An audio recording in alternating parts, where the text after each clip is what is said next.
Capítulo 28. La desafortunada dama de la azucena. Pues claro que tú debes hacer de Elaine, Ana, dijo Diana. Yo nunca podría tener el valor de tumbarme en el fondo de la barca. Ni yo tampoco, añadió Ruby con un escalofrío.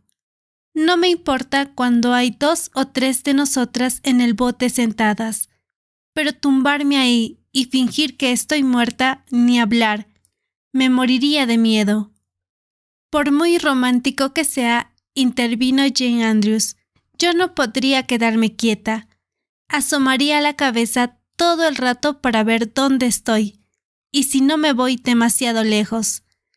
Y, Ana, eso echaría a perder el efecto. ¿Pero es tan ridículo tener una Elaine pelirroja?, se quejó Ana. Yo no tengo miedo de meterme en el bote, y me gustaría ser Elaine, pero no quedaría bien. Ruby debería ser de Elaine, porque tiene una cabellera dorada, larga y hermosa. Ya saben, el brillante cabello de Elaine flotaba sobre la corriente, y la doncella era como una azucena. Ahora bien, una persona pelirroja no puede ser una doncella como una azucena. Ana, tu tez es tan blanca como la de Ruby, dijo Diana nerviosa, y tus cabellos han oscurecido desde que te los cortaste. Oh, ¿en serio?, exclamó Ana, roja de placer. Algunas veces lo he pensado, pero no me he atrevido a preguntar por miedo a que me dijeran que no. ¿Te parece que ahora se le puede llamar castaño, Diana? Sí, y creo que es realmente bonito, respondió la niña, contemplando admirada los rizos cortos y sedosos que aureolaban la cabeza de Ana, atados con una cinta y un lazo de terciopelo muy vistoso. Se hallaban de pie en la orilla de la laguna, más abajo de la ladera del huerto, desde donde se extendía un pequeño promontorio bordeado de abedules. En el extremo había una pequeña plataforma de madera que entraba en el agua, para conveniencia de pescadores y cazadores de patos. Ruby y Jane pasaban la tarde de verano con Diana, y Ana había ido a jugar con ellas. La mayor parte del tiempo libre de Ana y Diana transcurría en la laguna. Idlewild pertenecía al pasado, pues la última primavera el señor Bell había talado sin compasión alguna el pequeño círculo de árboles de su campo. Ana se había sentado entre los tocones y había llorado desconsoladamente, sin dejar de reparar en lo romántico del hecho, pero se consoló rápidamente, ya que, después de todo, como decían Diana y ella, las niñas grandes de 13 años, casi 14, ya eran demasiado mayores para diversiones tan infantiles, y en los alrededores de la laguna se podían practicar deportes fascinantes. Era espléndido pescar truchas desde el puente, y las 2 niñas aprendieron a remar en el botecillo de fondo plano que tenía el señor Barry para cazar patos. Fue idea de Ana que dramatizaran Elaine. Estudiaron el poema de Tennyson en la escuela durante el invierno anterior, pues el secretario general de Educación lo había prescrito para el curso de inglés en las escuelas de Isla del Príncipe Eduardo. Lo analizaron desmenuzándolo de tal forma que era un milagro que al final conservara algún significado para ellas. Pero por lo menos la rubia dama de la azucena, Lancelot, Ginebra y el rey Arturo habían llegado a ser seres reales para ellas, y Ana se sentía consumida por una secreta pena por no haber nacido en Camelot. Aquellos días, decía, eran mucho más románticos que los actuales. El plan de Ana fue apoyado con entusiasmo. Las muchachas habían descubierto que si se empujaba el bote fuera de su amarradero, derivaba con la corriente bajo el puente y finalmente encallaba contra otro promontorio, sobre una curva de la laguna. Muy a menudo hicieron ese camino y nada más a propósito para jugar a Elaine. «Bueno, seré Elaine», dijo Ana, accediendo de mala gana, pues, aunque le agradaba interpretar el personaje principal, su sentido artístico exigía aptitud física para él, y sus propias limitaciones lo hacían imposible. «Ruby, tú serás el rey Arturo, Jane será Ginebra y Diana Lancelot. Pero primero deben ser los hermanos y el padre. No podemos tener al viejo servidor mudo porque no hay lugar para dos en el bote cuando una está echada. Debemos enlutar la barca con los más fúnebres adornos. Ese viejo chal negro de tu madre es exactamente lo que necesitamos, Diana». En cuanto obtuvieron el chal negro, Ana lo colocó dentro de la barca y se echó encima, con los ojos cerrados y las manos cruzadas sobre el pecho. «Oh, parece realmente muerta», susurró nerviosamente Ruby Gillis, observando la carita blanca y quieta bajo las movedizas sombras de los abedules. «Me da miedo». «¿Les parece que está bien jugar a esto? La señora Lind dice que todas las representaciones son abominables». «Ruby, no deberías hablar de la señora Lind», dijo Ana severamente. «Esas palabras echan a perder el efecto, porque esto pasa cientos de años antes de que naciera esa señora. Jane, encárgate de esto. Es una barbaridad que Elaine hable mientras esté muerta». Jane se puso a tono con la ocasión. No había telas doradas para la mortaja, pero un viejo retal para cubrir pianos de crepe japonés amarillo resultó un excelente sustituto. Tampoco tenían una azucena blanca, pero el efecto fue más que suficiente. «Bueno, ahora está lista», dijo Jane. «Debemos besarle la frente. Y tú, Diana, decir, hermana, adiós para siempre». Y Ruby añadir, adiós, dulce hermana, ambas tan tristes como puedan. «Ana, por amor de Dios, sonríe un poco. Ya sabes que Elaine estaba como sonriendo. Así está mejor. Ahora, empujemos la barca». Y la barca fue empujada, rozando un sumergido pilón durante el proceso. Diana, Jane y Ruby solo esperaron lo bastante como para verla en la corriente, camino del puente, antes de cruzar los bosques y correr lo más rápido posible hasta el promontorio inferior, donde, como Lancelot, Ginebra y el rey, debían esperar a la doncella de la azucena. Durante unos pocos instantes, Ana, flotando lentamente corriente abajo, gozó con total plenitud de lo romántico de la situación. Entonces ocurrió algo no muy romántico. La barca comenzó a hacer agua. Al poco rato, Elaine se levantó, apartó la mortaja de oro y los adornos de color negro, y miró tontamente una grieta que cruzaba el fondo de la barca, por la que el agua entraba tumultuosa. El agudo pilón del embarcadero había descompuesto la quilla de la embarcación.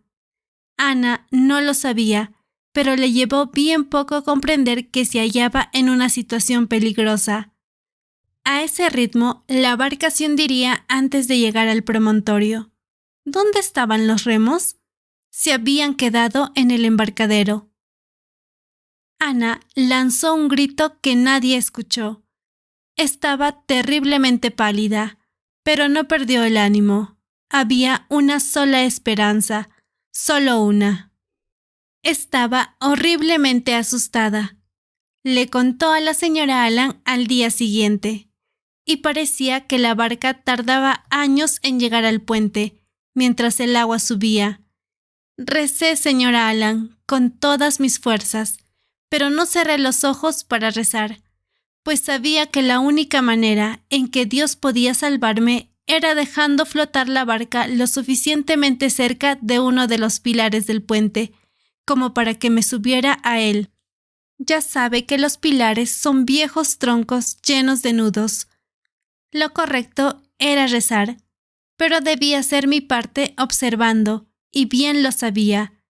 Dije: Dios amado, por favor, lleva la barca cerca del pilar y yo haré el resto. En tales circunstancias no se puede pensar en hacer una plegaria muy florida, pero la mía halló eco, pues la barca dio contra un pilar, quedando allí un momento, y yo, echándome al hombro la tela y el chal, me agarré a un providencial nudo y allí me quedé, señora Allan, aferrada al resbaladizo pilar, sin forma de subir o de bajar.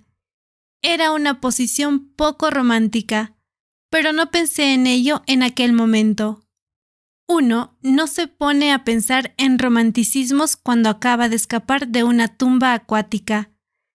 De inmediato pronuncié una plegaria de agradecimiento y luego dediqué toda mi atención a sostenerme con todas mis fuerzas, pues sabía que dependería probablemente de ayuda humana para regresar a tierra firme. La barca pasó el puente y de pronto se hundió en medio de la corriente. Ruby, Jane y Diana, que ya esperaban en el promontorio, la vieron desaparecer ante sus ojos, y no dudaron de que Anna se había hundido con ella. Durante un instante se quedaron inmóviles, aterrorizadas ante la tragedia. Luego, gritando con todas las fuerzas de sus pulmones, corrieron por el bosque, sin cesar de gritar mientras cruzaban el camino principal. Anna, aferrada desesperadamente a su precario apoyo, vio sus siluetas y escuchó sus gritos. Pronto llegaría ayuda, pero entre tanto su posición era muy poco cómoda. Los minutos le parecían horas a la infortunada dama de la azucena. ¿Por qué no llegaba alguien? ¿Dónde habían ido las chicas? Quizá se habían desmayado. ¿Y si no venía nadie? Quizá comenzara a cansarse y no pudiera sostenerse más. Anna contempló las horribles profundidades de las sombras cambiantes y tembló. Su imaginación comenzó a sugerir toda clase de espeluznantes posibilidades. Entonces, justo cuando sus manos no podían sostenerla más, Gilbert Blythe pasó remando bajo el puente. Gilbert alzó los ojos y ante su sorpresa contempló una carita blanca y colérica mirándolo con ojos temerosos y furiosos al mismo tiempo. «Anna Shirley, ¿cómo has podido llegar hasta ahí?» Sin esperar respuesta, se acercó al pilar y extendió su mano. No se podía hacer otra cosa. Anna tomó la mano de Gilbert, saltó al bote donde se sentó, furiosa, envuelta en el chal empapado. Y es que no era fácil conservar la dignidad en tales circunstancias. «¿Qué ha ocurrido, Anna?», preguntó Gilbert cogiendo los remos. «Estábamos jugando a Elaine», explicó fríamente Anna, sin mirar siquiera a su salvador, «y debía ir hasta Camelot en la balsa, quiero decir, en la barca. Esta comenzó a hacer agua y yo me subí al pilar. Las chicas han ido a buscar ayuda. ¿Serás tan amable de llevarme hasta el embarcadero?» Gilbert la llevó gentilmente hasta allí, y Anna, despreciando la ayuda, saltó a tierra firme. «Te estoy muy agradecida», dijo con un tono seco mientras se retiraba. Pero Gilbert también saltó del bote y la detuvo. «Anna», dijo rápidamente, «escucha, ¿no podemos ser buenos amigos? Siento muchísimo haberme reído de tus cabellos aquella vez. No quería ofenderte. Además, ha pasado ya tanto tiempo. Me parece que ahora tus cabellos son muy bonitos. De verdad. Seamos amigos». Ana dudó un instante. Tenía la rara sensación, bajo su airada dignidad, de que la expresión mitad tímida, mitad ansiosa, de los ojos de Gilbert era algo digno de contemplar. Su corazón empezó a latir extrañamente, pero la amargura de su vieja afrenta espantó la duda. Aquel momento de 2 años atrás cruzó su mente con tal viveza como si hubiera ocurrido el día anterior. Gilbert la había llamado zanahoria, delante de todo el colegio, y aquello había sido una humillación. Su resentimiento, que para otras personas parecía tan ridículo, no había desaparecido con el tiempo. Odiaba a Gilbert Blythe. Nunca lo podría perdonar. No, dijo secamente. Nunca seré tu amiga, Gilbert Blythe. No quiero serlo. Está bien. Gilbert saltó al bote con ira en el rostro. Nunca te volveré a pedir que hagamos las paces, Anna Shirley, y tampoco me importa. Se alejó rápidamente y Ana se fue por el camino abrupto bajo los abetos.